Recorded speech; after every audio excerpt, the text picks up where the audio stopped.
कहा जाता है कि जंगल के एक कोने में एक अंधी गार थी।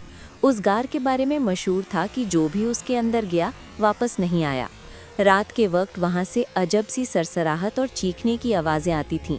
तमाम जानवर उस जगह से खौफ खाते थे, यहाँ तक कि शेर और हाथी भी उसके करीब नहीं जाते थे। एक दिन जंगल के बुजुर्ग खरगोश ने सबको जमा किया। उसने कहा, जंगल में सुकून तभी आएगा जब हम इस गार का राज जान लें। जो भी इस राज को खोलेगा वो हमारा मुहाफिज कहलाएगा।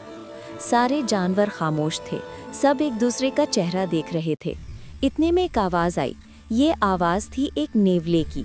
उसने कहा, मैं जाऊंगा, मगर अकेला नहीं, कोई मेरा साथी बनेगा? सब डरे हुए थे। तब एक छोटी सी चूंटी आगे बढ़ी। मैं तुम्हारे साथ चलूंगी, मेरा कद छोटा है मगर मेरा दिल बड़ा है। नेवला मुस्कुराया। चलो फिर, आज हम सच और खौफ का इम्तिहान लेते हैं। दोनों गार के दहाने पर पहुंचे। गार के दरवाजे पर सांप के 2 दांतों जैसे निशान कुंदा थे। अंदर से ठंडी हवा आ रही थी। चियूंटी नेवले के कंधे पर चढ़ी। जैसे जैसे वो अंदर गए, नमी भरी बदबू और सन्नाटा बढ़ता गया।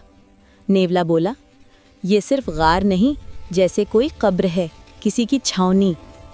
कुछ कदम बाद उन्हें एक पथरीला संदूक नजर आया।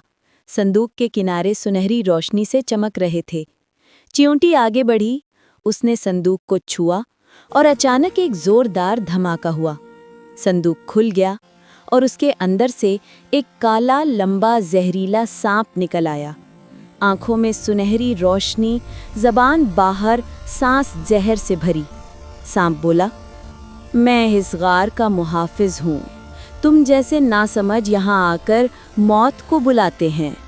नेवला पीछे हटा, मगर चींटी ने उसके कान में कहा, डरना नहीं, इसके जहर का इलाज इसी के अंदर है। मौका देखो, वार करो।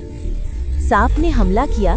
नेवला एक तरफ हवा में छलांग लगाकर बच गया। सांप ने दीवार पर जहर मारा, पत्थर पिघलने लगे। दोनों में जबरदस्त जंग शुरू हो गई। सांप झपटता, नेवला बचता। चींटी नेवले की सर पर चीखती, अभी नहीं, ठहरो। अचानक सांप ने चींटी को जमीन पर गिरा दिया। चींटी जख्मी हुई, मगर उसने आंखें बंद नहीं की। सांप ने मुंह खोला, अब तेरा अंजाम आया, छोटी मखलूक। चींटी आहिस्ता से बोली, बड़ा होने का गुरूर अंजाम छोटा कर देता है।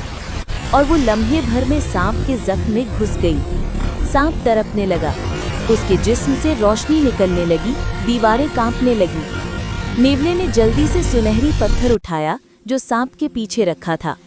पत्थर पर तहरीर चमकने लगी। जो कमजोरों का मुहाफिज बनता है, कुदरत उसका मुहाफिज बन जाती है। गार लरजने लगी, पत्थर गिरे और सांप दबकर खत्म हो गया। नेवला चींटी को तलाश करता रहा, मगर वो कहीं न मिली। गार से बाहर निकलते हुए नेवले ने आसमान की तरफ देखा। सूरज की किरणों में एक छोटी सी सुनहरी चमक तैर रही थी। उसे लगा जैसे वो चींटी की रूह थी।